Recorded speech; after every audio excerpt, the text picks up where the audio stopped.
and so in the case of Greenhills, it's a lot could be addressed in sort of the regular course.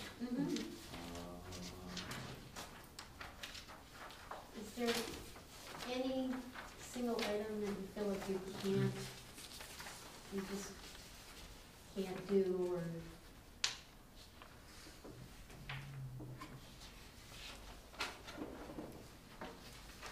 Yvonne, have you gone through this process at all in any place that you've worked at previously? No, I haven't. I'm aware of it, but I have not gone through the process. Okay. Is there anything in here that you think looks intimidating for Greenhills based on our size, our budget, our staff? Time. I don't know on budget and staff. I wouldn't think budget-wise, especially if the grants they make available will help you, like with inventory. Staffing, I don't know. I just don't know this kind of details. Well, I think it's probably worthwhile to talk to some of our sister jurisdictions, try to get a handle on their situation. Does the city, CLG, cities in Staten Island. do they have a full-time person? Because there's a recommendation in here, if you're over 200,000, you have a full-time staff person. Well, I'm sure they They do. used to in an office, Yeah. they don't think The they city do of anymore. Cincinnati? Yes, yes. When they passed that ordinance 30 years ago, they had a staff of 5, and now they have a staff of 2. They probably couldn't keep up if they wanted to. But we're tiny, so. No. Well, Well, I mean, there's still a fraction of full-time. Oh, absolutely. It's, this is gonna be new work for somebody. another point Or do we is delegate that it? you're not creating another commission or a new board. No. You're adapting something that you're already doing to cover. So chances are it's not going to be a lot more work. You're keeping minutes already, you're publishing agendas, it's public. So I don't really think you need to worry about the inventory. Obviously, you won't do it unless the funds are available. Exactly. All right. Beth, is that? Yeah, the next step is I'd really like to have the opportunity to meet with your attorney after here, she's looked at the code. With the zoning chapter anyway. All right, Todd? Hold on, next step is for Beth to meet. With the attorneys. Yeah, I guess after we've recommended the thing for review. Right. And when do we do that? Before or after we get prices on some of this theoretical pricing? Well, I mean, CLGs, that's a side issue. Okay.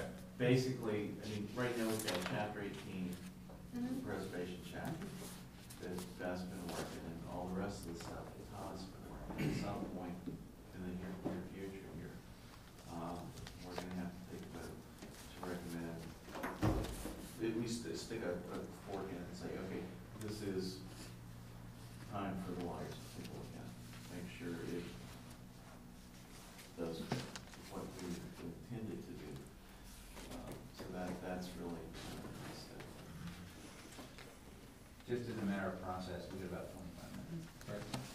And just to follow up with that, just, if you haven't done so already, when those chapters are complete, did you send them to me already? I haven't made any changes to Okay. chapter 18. Oh, okay. And I proposed some changes to 22.2, but I think I just wanted to get some legal feedback to know how it's going to fit. Okay. Do you need something more like now, or can it wait? Well, if we're gonna submit a complete draft Yeah.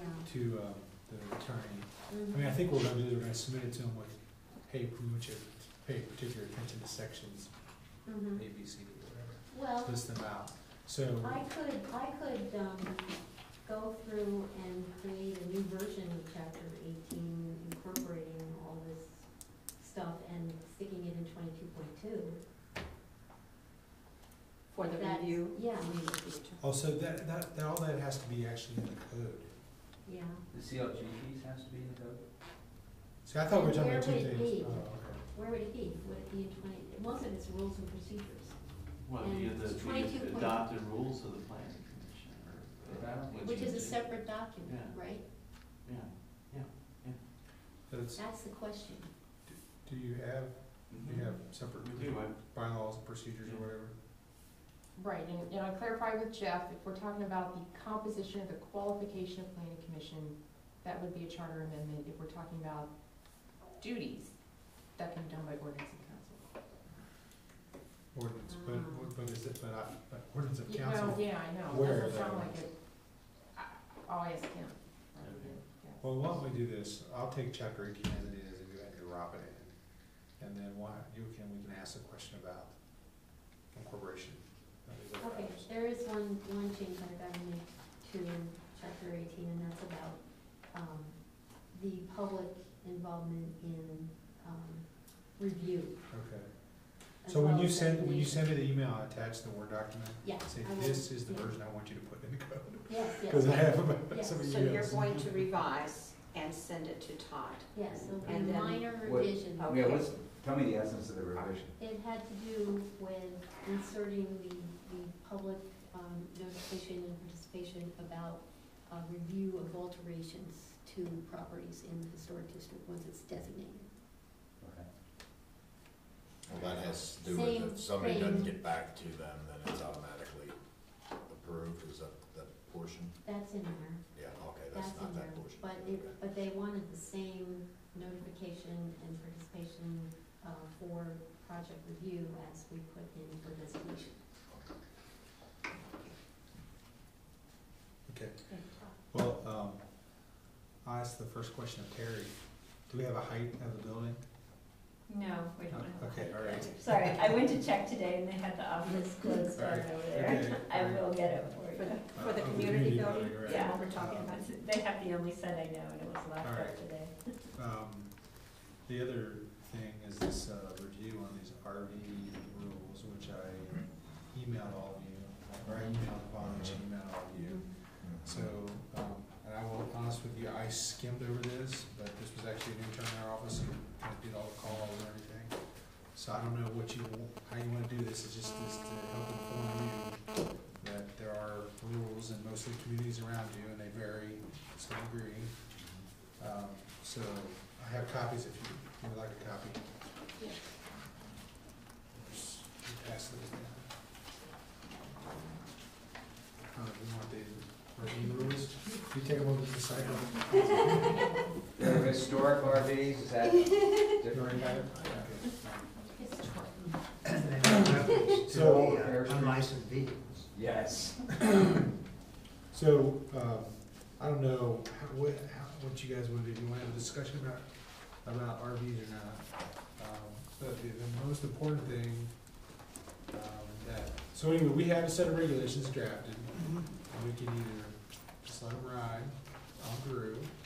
We can take, the information that, and again, for the one who's missed the last couple meetings, when I was doing my analysis of the code, I was identifying things that are pretty regular in most zoning codes that were missing, and I saw that, motor vehicles issue, or whatever you call them, RVs, boats, all that kind of stuff, there are no regulations for them, as like there are no regulations for tents and festivals and, temporary uses, and so I recommended a whole host of regulations to deal with those kind of things.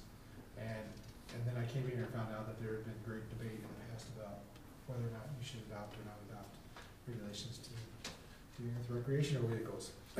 So the question at the last meeting was, how is this being regulated in the area? So this is where this came from. Right. So, and what we're really leading up to is a public hearing draft. And so the question is, do we include the regulations in there or not? And that's your call. So, I had one question, and I sent you an email out today, did you get that? There's accessories.